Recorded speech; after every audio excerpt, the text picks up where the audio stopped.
Okay. Hi, everyone. This is Thursday, March 13th, and we're going to be talking about Ukraine tonight, maybe some other things as well. We'll see how much time we have. I am so glad to see all your faces and hear voices from a couple of people who aren't on camera. So just happy to welcome everyone here. And this is kind of a medium-sized group. We've had larger, we've had smaller. So, but I just want to take a minute to remind everyone to try to keep try to make sure everyone has an opportunity to speak, that not everyone has to speak if they don't want to. But let's try to kind of keep our responses a little bit short and make sure everyone has an opportunity to jump in if they want to. We'll start with our introductions, and so take it away, Leo.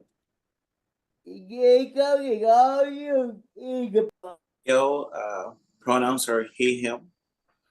And our icebreaker for today is, what is your YouTube guilty pleasure? For me, I don't know if you have heard of him. His name is Caleb Hammer.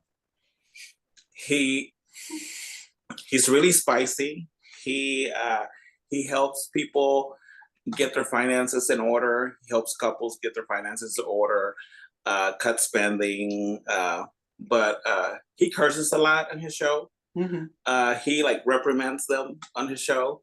I just love him. I don't know if y'all get a chance, check him out. He's hilarious. He's so he's pretty much on the spectrum, and his attention to detail is phenomenal, right? But yeah, just watching him, really break down the financial states that these people are in. It's always enlightening, and it's always fun. Because they do, he is spicy, but it's like spicy as a form of love. I clearly have my husband hooked on him. Caleb Hammer, CALEB space Hammer, like the Texas Hammer, but not associated. Hi everybody, my name's Jared.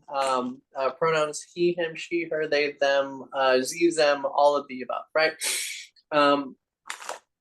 And my favorite YouTube guilty pleasure, I would say, it's always songs, right? It's always songs. So it's like lip syncs on RuPaul's Drag Race. It's like silly songs like the McDonald's and the Pentagon.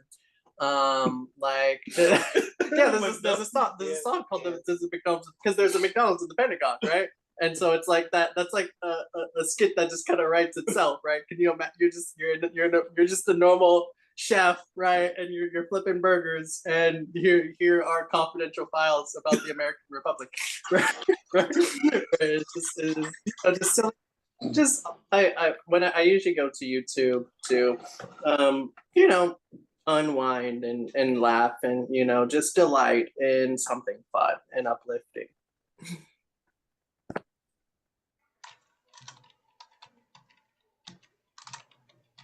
What order do you want us to go in, Leo? I guess Carol and Marco. Okay. Okay. Well, get started. Let's get started. Okay, you can start. No, you get started. I'm Carol, she, her, and I guess I need to change my name on here. I forgot to do that. Anyway, I don't go to YouTube that much for anything besides church. So I can't really call that a guilty pleasure, but I've told some of you before that, like during COVID, when so many churches started getting online, that's when I don't know, I'm kind of addicted to a really good sermon. It's kind of, to me, like I think what some people get from podcast or whatever, and I'm starting to get into podcast and stuff too. But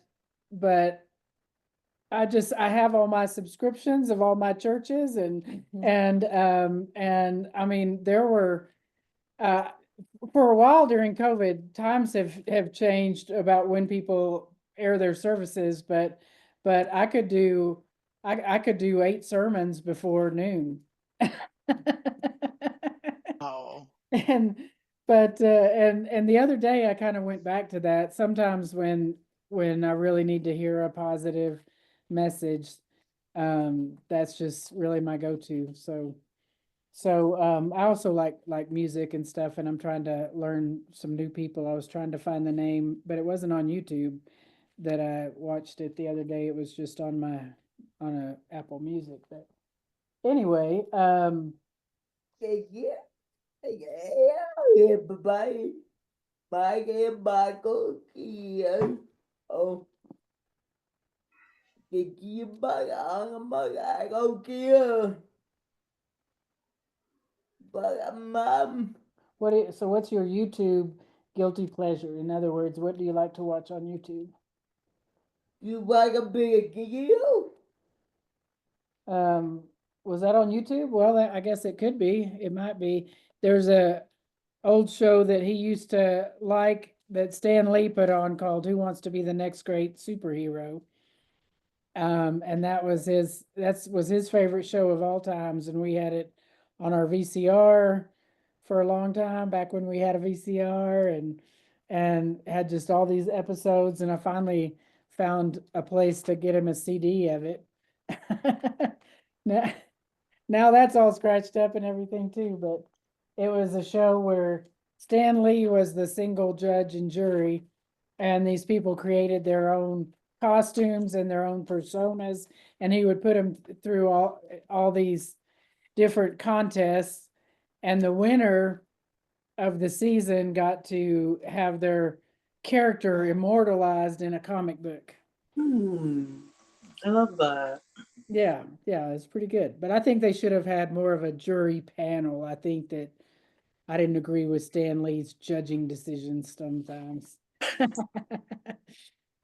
Okay, who was next? How about Kim? You were next to join. Oh, I am you. Kim, she, her.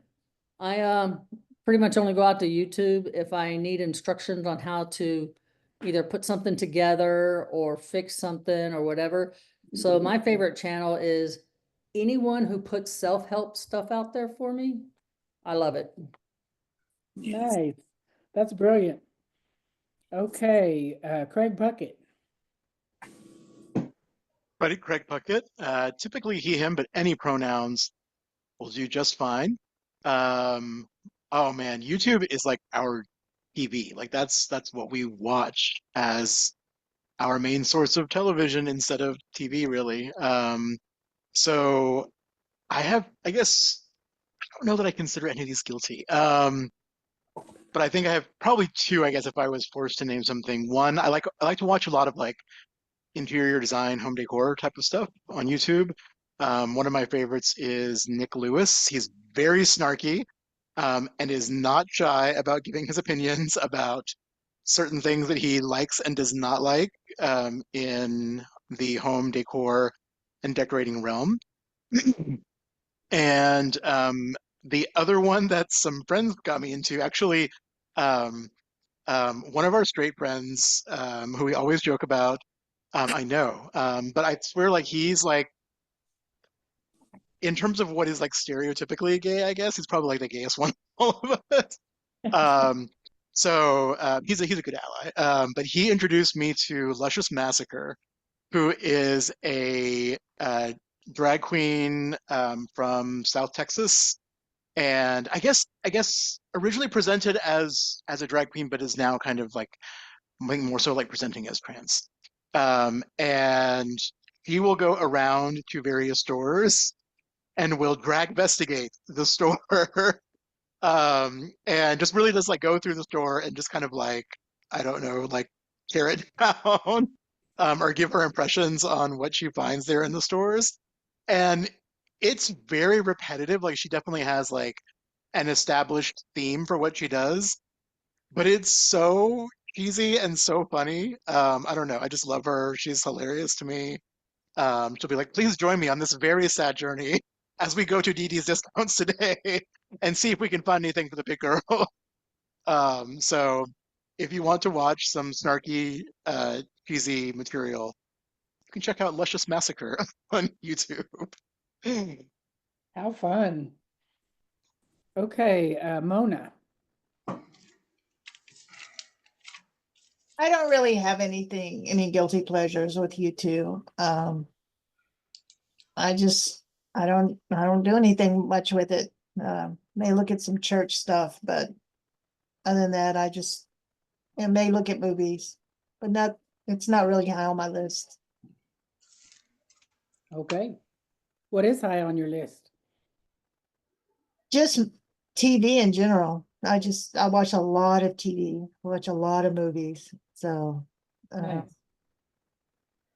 for different reasons, but yeah, I'm a very visual person, so I do watch a lot of TV and movies. Nice. Kreger? Kreger, he, they, my person that I like to watch on YouTube is Alok Vade Menon, and I put their name in the chat. Paul and I were lucky enough to get tickets to see Alok at South by Southwest here in Austin, Texas on Sunday, and the show was fantastic. Alok is probably the most interesting and thought-provoking entity that I have come in contact with in several years. I could listen to them talk. Well, I did. I listened to them talk for an hour and a half on Sunday and was just completely enthralled. And so, yeah, I didn't really I used YouTube a lot for church, and then Alok came along. And my friends in Costa Rica, Sandy and Shirley, they went and watched their whole program on YouTube that they have out there right now, and they loved it as well. So, Oh, nice. I'll have to check that out on YouTube because the little snippets I get on Facebook, I follow Alok on Facebook, and I'm definitely a fan as well. But I never thought about checking it out on YouTube. So that's a good plan. Okay, Lynn. Okay, I'm Lynn, she, her. And thank you, Carol and Reverend Mona, for not being the only ones who don't have a guilty pleasure with YouTube. Because I was thinking I was going to be the old person in the group who never watches it. But I don't really have a guilty pleasure. I use it mostly for church. And however, I want to say that when I was finishing up, I had to take a statistics class as I was finishing up my doctorate. And I never would have passed statistic if it hadn't been for YouTube, because I was able to go and see how to do the formulas, and it made sense to me. I found people who explained it. So I do remember going to YouTube, and I've gone for other reasons, like, seeing, just do it yourself, seeing how something operates, or I had a question about how something works. But wouldn't call those guilty pleasures, but I am interested, and I'm writing down the names of the personalities that you guys have mentioned, and I'm going to definitely check those out. Awesome. Okay, well, tonight we're talking some about Ukraine. There was an incident about a week and a half ago, and well, maybe it was almost 2 weeks ago. I think it was the day after God Talk, and so we considered discussing this last week, but that was overruled. We had a pretty small group last week. And anyway, so maybe you saw it. The president was had the Ukrainian president Zelensky into the Oval Office, and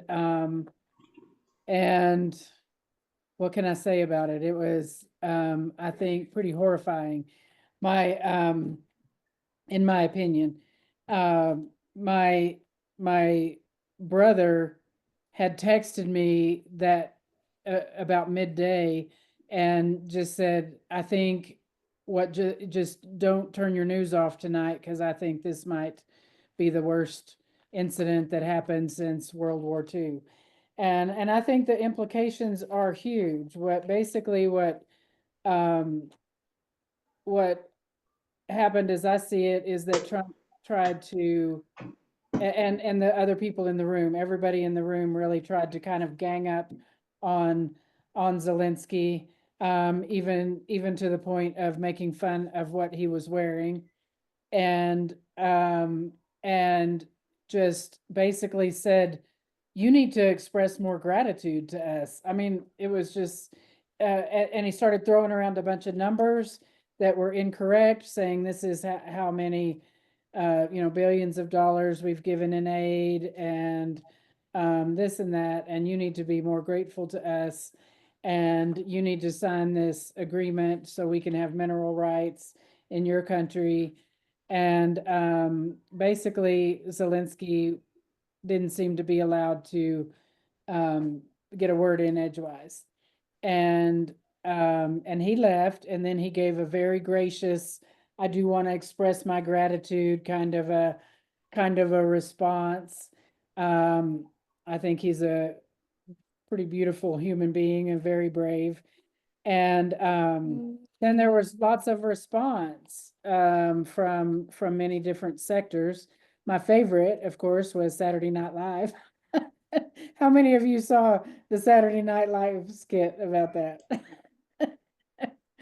Oh my gosh, that made me so happy. I did watch that on YouTube. So I have two brothers, and both of them are pretty conservative, but they're not supporters of the current administration.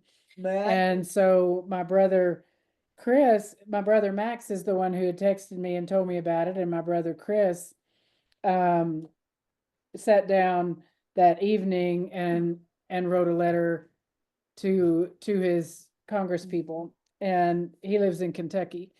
And so he forwarded that letter, and in a couple days later, I took some of what he said and started it, but I also added in some other things to my congressman, and this, I don't know, this felt very freeing to me, to write a letter to Congress, and I just had never done something like that before, and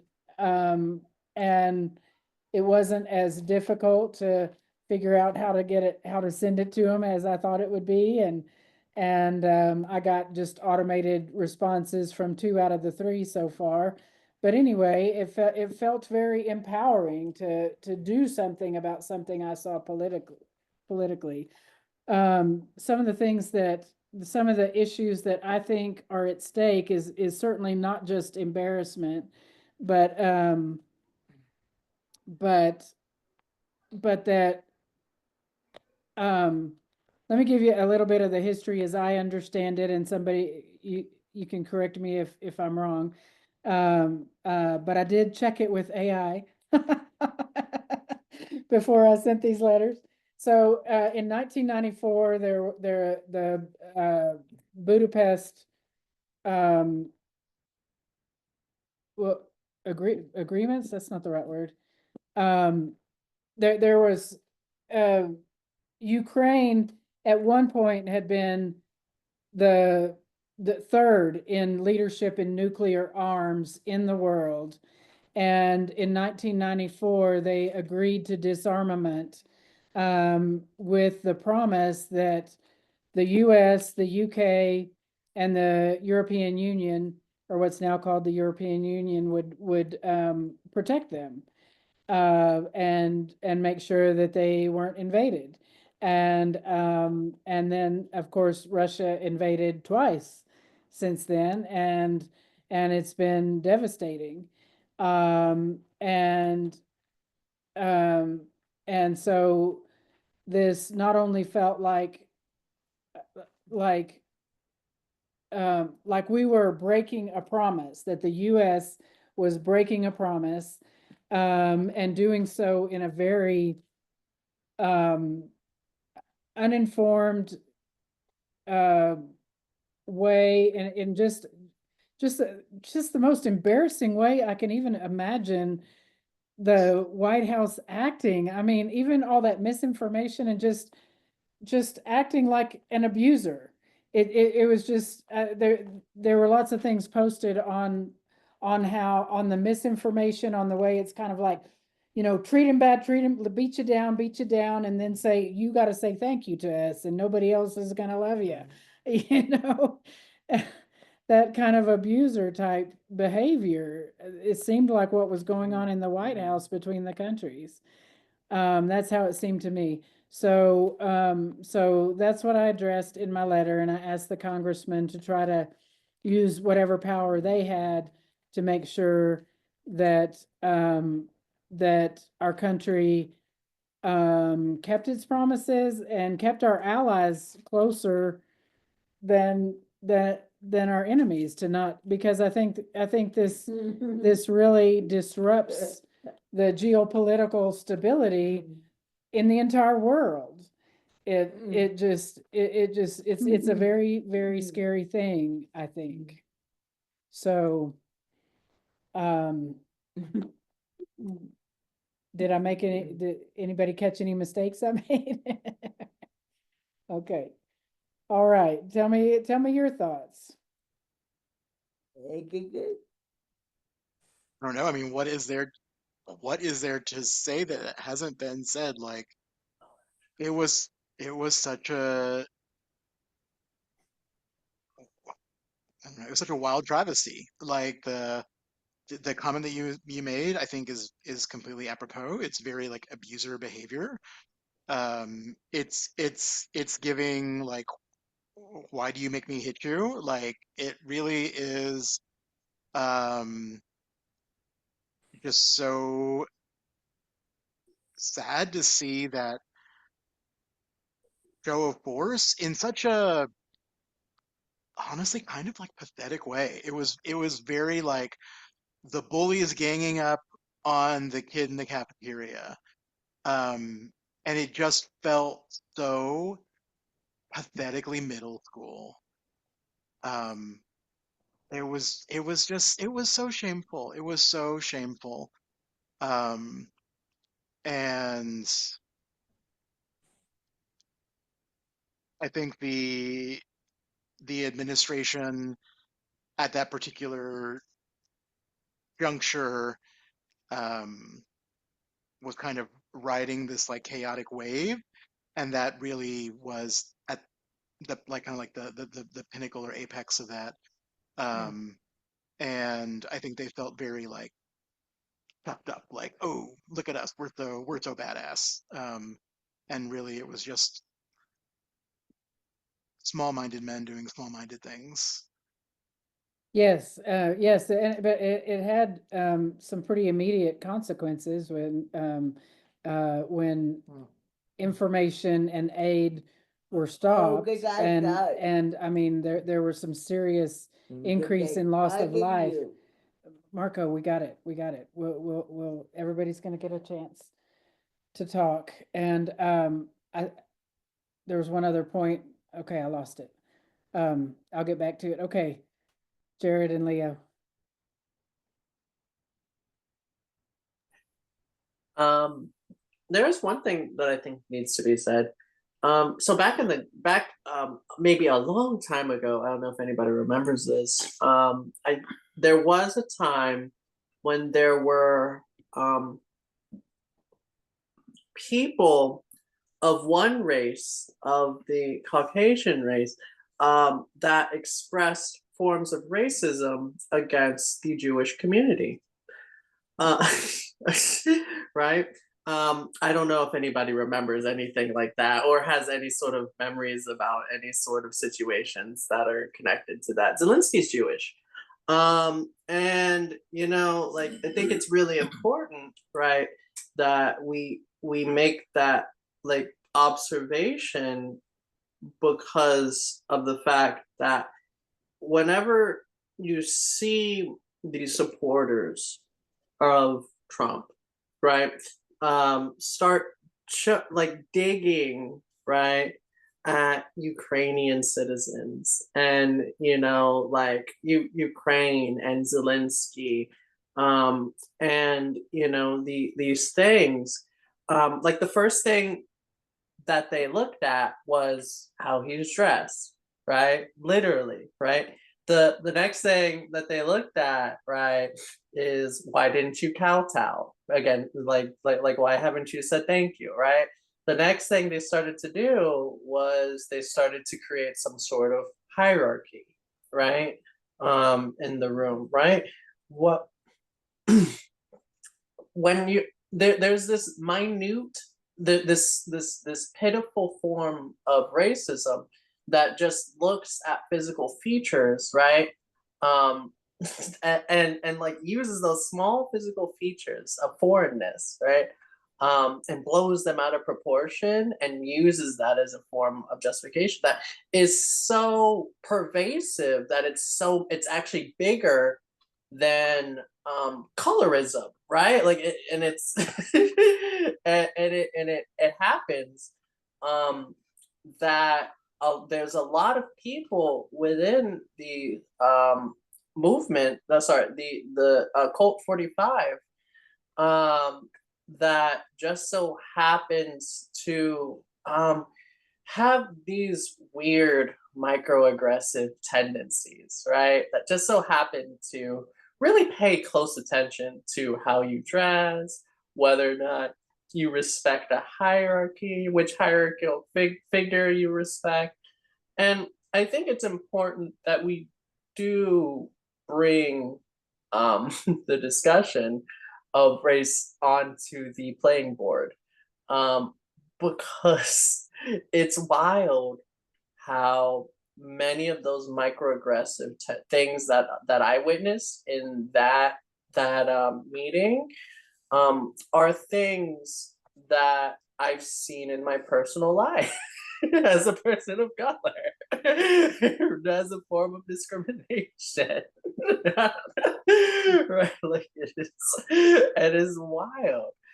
Because I was like, this is kind of familiar. This looks kind of these microaggressions look very, very like a time back a while ago when there were chambers full of corpses. So yeah, I mean, it's a big deal, and I was wondering, I was like, why is it so easy for the cult to shift into battle mode against the Ukrainian citizens when they have so many physical, you know, similarities, and when Zelensky has physical similarities? And I was like, wait a second. Wait a second, that was seconds ago in the history books. That the Holocaust just happens in the grand scheme of things. Yeah, I think, and I think, you know, Zelensky's what, just a couple of generations away from, wasn't his grandfather like the only one of 4 boys who survived the Holocaust? Yeah, and I might, I mean, what I saw in there wasn't so much microaggressions; those were huge aggressions. Those were huge. So, I mean, I think it takes. I don't know. He wasn't even suave enough to really bring it down to a microaggression level. And I thought Saturday night, in terms of the clothes, especially, I thought Saturday Night Live did a really good job. For those of you who didn't see it,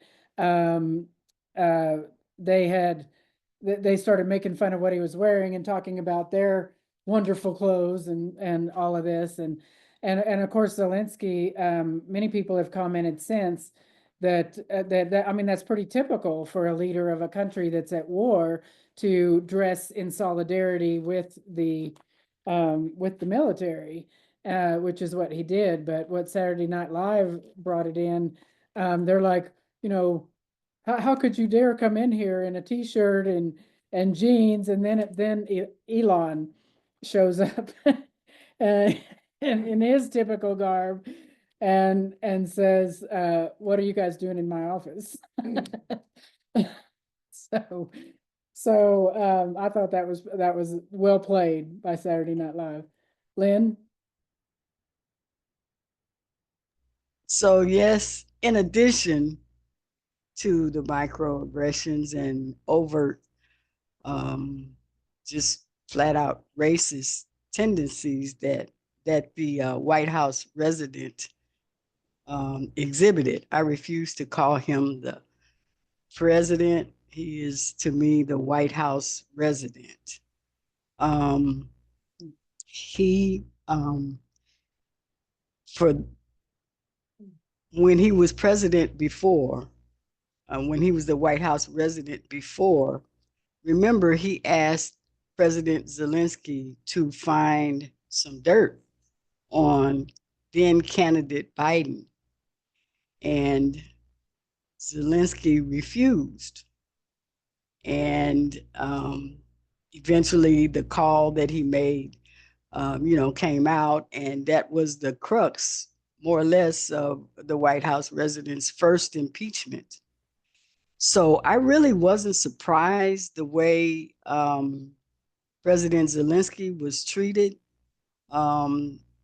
because he has been more overt in his true feelings, whether they're racist or sexist or misogynistic, just whatever they are. I was embarrassed for the United States of America because that went all over the world. And I, you know, I just, I don't know how we can restore anything after that day. I mean, other nations have seen who we have living in the White House and running things. And so I was terribly embarrassed. I was sad. I think that President Zelensky did the under the circumstances did the best that he could. And we'll just have to wait and see how that turns out.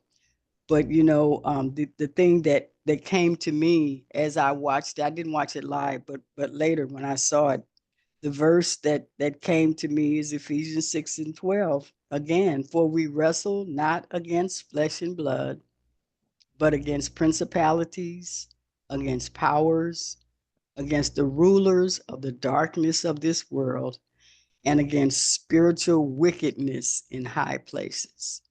And to me, that was spiritual wickedness in high places on display.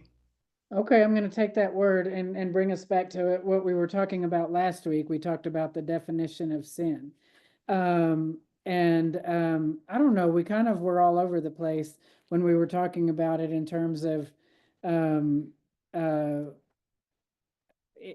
anyway, but when we're talking, when one of the things that we mentioned was talking about it being, that sin in some context, including biblical times, was really considered more of like a community, like the way that like oppression, like the colonizers. I mean, Like slavery. that Yeah, yeah, that existed in biblical just, times. yes, yeah, and the Romans occupying everything. And I mean that's the land that the Jews were living in, that Jesus was living in, and the disciples. And so it seems, what are your impressions? My impressions are that this administration is all about power and money, because of the power that comes from money, and it's all about just money, power, and it's really been kind of conflated with Christianity in terms of like I think even in the campaign for the 2016 election, I think the words came out of his mouth that I'm going to give Christianity back the power that it deserves. And I think that's a very seductive way that white Christian nationalism I think that's a very stark way that manifests. That people want power and they're attracted to that, and but that's really not what Christianity, that's not what Christ, that's not what Jesus was about on this earth. Do, do y'all, does that resonate with you? Yes. I mean, it's I mean, like literally going from the COVID-19 to the severe debt of all these tariffs and the rising prices of everything is giving horsemen. But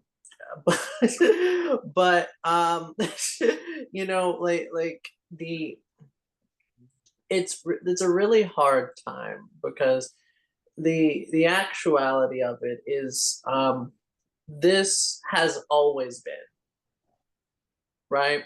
What has always been? That like Trump, right, has always been your racist, oh sorry, like the royal you, racist in-laws, right, that you see at the dinner table that we didn't really go through, right, has always been that those people that you know we struggle with having those uncomfortable conversations with, you know, that we never, because we never learned how to. It has always kind of been unaddressed, right? And we really haven't had a reckoning like this, because whenever, if y'all remember, whenever us Black people, we got the rights, right? We were freed. We didn't really reckon the fact that people believed people were less than other people, right? We never really, as a nation, addressed that, right? Address the fact that there are people who truly believe and love and sexualize hierarchies, and like that's just been festering like a wound all this time. And you know, just like how our love of Israel's bombing of the Palestinians, right, has gone unaddressed. Just like the our terrible foreign policies on all administrations have always just gone unaddressed. There is so much now that I'm seeing with Trump that really is just what Black people have been experiencing for a long time, just what the Latino community has been experiencing for a long time. Y'all know them deportation statistics that Republicans like to pull up about Obama, right? Y'all know the fact that he has one of the highest deportation rates, right? We know that. And all these things, now that they're affecting everyone, right? Now that they're affecting you, we get to have a conversation about it. And although I hate that this is how things are, I'm glad that now, today, everyone is having this conversation. Because like it or not, it's affecting you, right? Like you, like it does. I could point. It's not even. It used to be like me, but now it's everyone. And so now we get to talk about this thing we've been sweeping under the rug that didn't affect everyone equally. Okay, Kreger.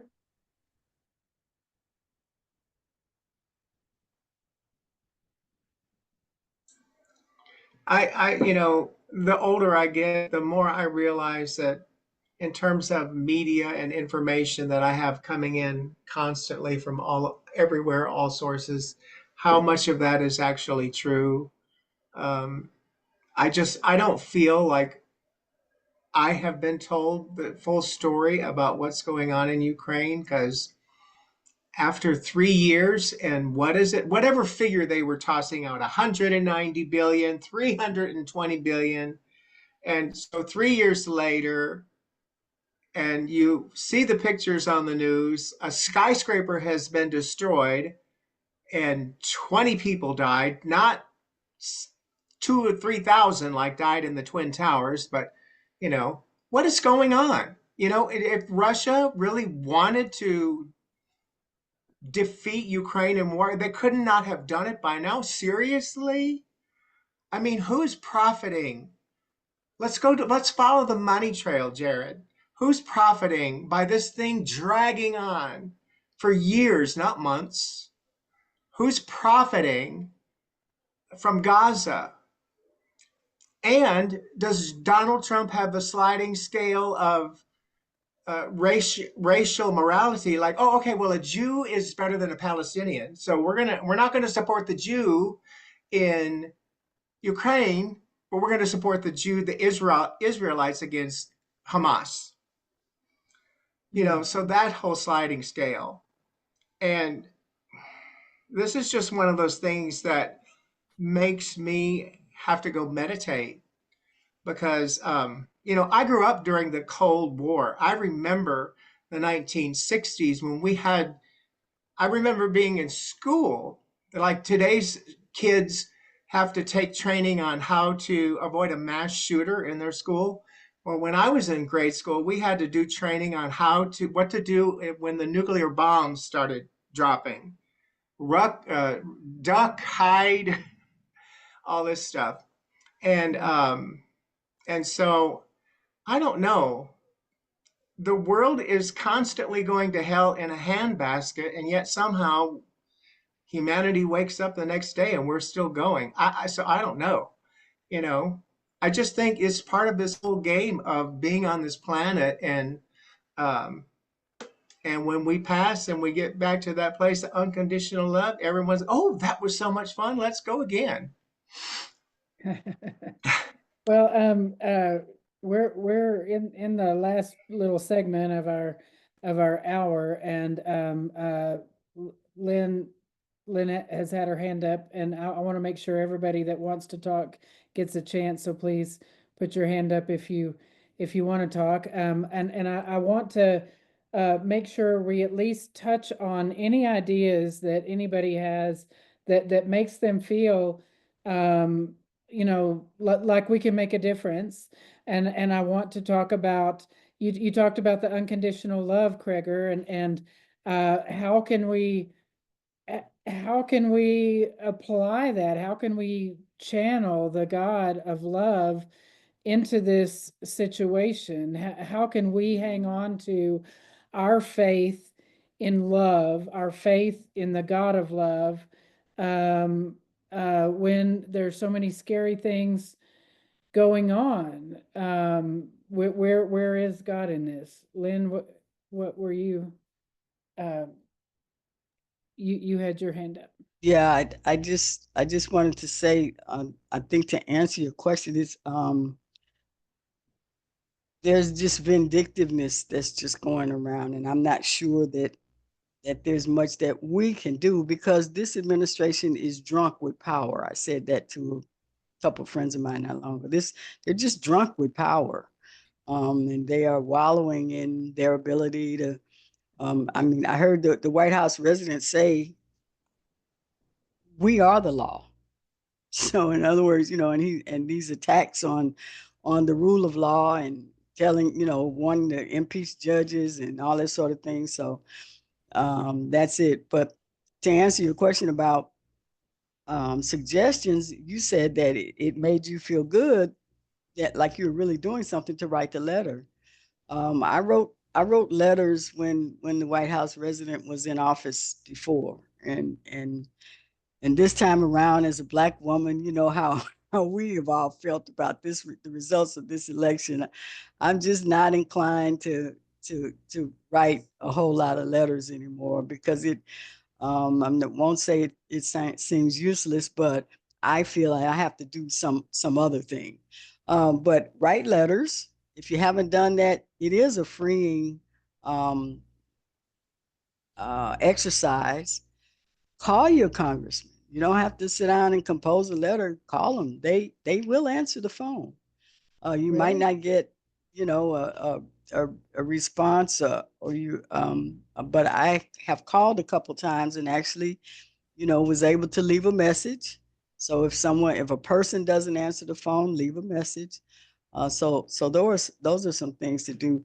For me, I'm just trying to spread the word that about this wickedness, is that we are not wrestling against flesh and blood. This is really deeper than that. This is more than just some bad actors who are drunk with power doing the wrong thing. They are actually, I think, trying to fundamentally change the United States of America. For sure, So, for sure. So, yeah. Leo? It's just like you said, Carol, that you make you feel good writing the letter. My husband and I, we went to a protest that they had on Saturday. It was held by the youth. What was it called? Immigration Youth Texas. Youth yeah. Texas, and they were protesting for the rights of migrants, and that made me feel good because I feel like they're coming for all of us. They're coming for the migrants. They're coming for the gays. They're coming for everybody, for all of our community. And that actually empowered me and made me feel really good. And I think that even if people don't see us, we have the power of social media. And what this group has been doing is that they've been tagging people. I mean, they've been tagging the clown on there. And also, what I thought was hilarious, and I didn't know, is that there were two guys out there. It was a trans guy, and he approached me and he said, "Hey, do you know about the postcards?" And I'm like, "No." And he said, "Yeah." He's like, "Every president receives mail, right? And someone has to read that mail, and that mail stays in an archive. So every piece of mail that they send has to stay in an archive, and that shows the type of presidency that they held, or the type of president that they were throughout the presidency." And I was like, "Oh," and basically we were sending hate mail to that clown. So it made me feel good. Oh, I love that. And yeah, and I, you know, I Wow. love, and the thing about tagging him, uh, that's hilarious. And we need to laugh. And the Yeah. thing about protest is not just the size of the protest and showing Yeah. strength in numbers, but it's also just that connection. So I think this group is in itself just a beautiful connection, that we're just putting ourselves out there and at least listening to each other about the issues, and maybe getting our voice out there a little bit sometimes too.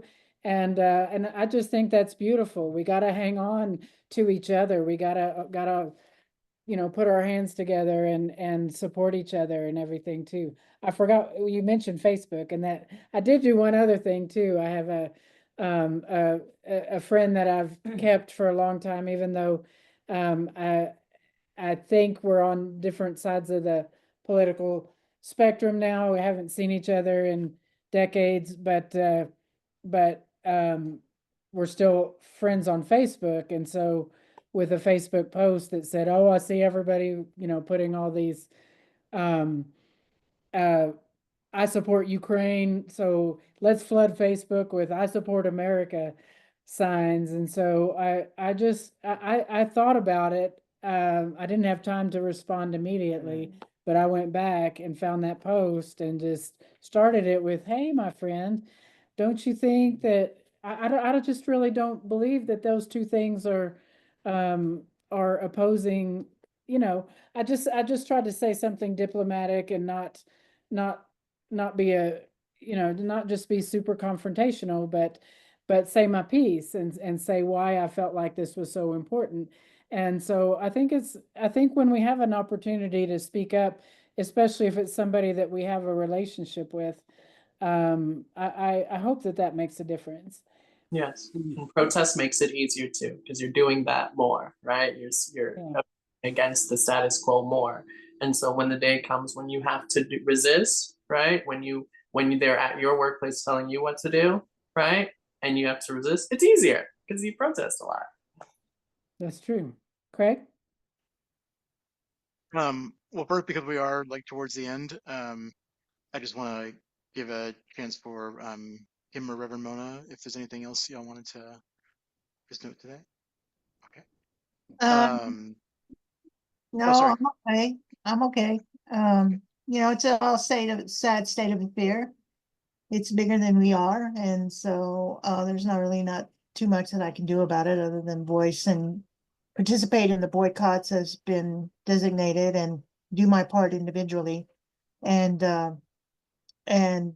you know, write or call the Congress people. But it is bigger than myself. God is still on the throne, and we don't know why this is going on. So it does anger me. There are things that I'm watching. I'm watching the trans bill right now to see how that's going to go. But all I can do is do my part at my age and the way my body works. I just have to do what I can with the abilities that I have. Right. So I will say this, Lynn, I do understand and I do agree with your statement about, you know, we do not struggle against men, but against the powers and principalities. But these are human beings in these roles, and they, just like we, can be influenced. And although they may be a small person with much power, and we may be individuals with little power, there are many, many, many, many, many, many more of us than there are of them. So us in our smallness together are infinitely greater, thanks to God, than they are with whatever power they may hold or they may think they hold in this world. We know that it is the goal and the intent, stated goal and stated intent, to overwhelm with shock and awe and sadness and disappointment and all those negative emotions. And I understand how, because I do as well. I get caught up in that as well. I am no different than I think many of us. And if you find yourself in that headspace, thinking, I can't do anything about this right now, the first thing that we can, I think, and should do is pray. Pray for yourself. Pray for your soul. Ask others that you know that you can confide in to pray for you as well. And in doing that, I do believe that God will empower us with God's goodness and mercy and glory and justice to do God's good work in this world. So that's what I would say is first, pray. That's I pray preach. without ceasing. I Yes, pray and without ceasing. where does our power come from? Yeah. What's that verse, Yeah. Lynn? My help coming from the Lord. That's right. Yeah. And I pray without ceasing. I do. I pray for the White House resident. I pray without ceasing all day, every day. So that's what I've come to, because, I protested racism in my 20s. I've seen all this before. And I never thought that I would reach the age that I am now and see it again. So, and that's within my soul, but I haven't given up hope, because God has not given us the spirit of fear, but of Amen. love and Wow, of y'all are. power and of a strong mind. So I'm not afraid. I'm tired. My soul is tired. That's what I told my husband. I was like, I'm not afraid. Yeah. If I get arrested, y'all are gonna have to bail me out for doing for getting in good trouble. Absolutely. Yes, that's right. Yeah. Yeah, we're a community together, and we're not Yeah. alone. I must admit, I gave in to the fear for a bit, but God is not you're giving right. us a spirit of fear. That's right. That's right. Y'all, you guys are so inspiring. I love you all so much. And there's so many issues for us to talk about in coming times. So there's I'm not sure exactly what order we're going to be talking about things, um some of these issues I think we are really important to talk about, and to not shy away from, especially if we have some personal or people close to us experiences with them. So in upcoming weeks, some of the things we might be talking about are like some of the firings, which some of them may be reversed, but not all. The different departments. There's just, I don't know. Alec didn't really want to talk about the trans issues, but Alec hasn't joined us lately, so we might address that. I would like to talk sometime really soon about reproductive and sexual justice, which might be a little not as, I don't know. It might give a little breath of air into our sails, maybe. But I just finished a class on that, and so that's fresh on my mind, and I'd like to talk about that. Accessibility is always on my mind too, more so recently. So anyway, but if you have specific topics that you would prefer to be addressed sooner rather than later, then please just let me know, and I'll stay on for a few minutes after we stop the recording, if you want to. So Kreger, will you pray us out? Absolutely. Holy Spirit, we are grateful for this time together in God Talk. The conversation isn't always easy, and it's not always pleasant things to talk about. And we've had some very difficult realities discussed tonight. But there's also the reality that, we can look for moments of positivity. We can look for moments of hope. We can look for moments of joy. We have got to figure out a way to keep those things going in our lives through you each and every day, or we will just succumb to the overwhelming beaten downness that the current people in power are trying to put upon us. So help us to be strong. Help us to take up the call of courage. Help us to walk in strength. Help us to be angry when we need to be angry. Help us to be loving when we need to be loving. And give us the wherewithal to know the difference of when each of those is required. We ask all of these in the name of Jesus. Amen. Amen. All right, good night, everybody. Good night. Good night. I Night. Pray for you, Craig. thank you.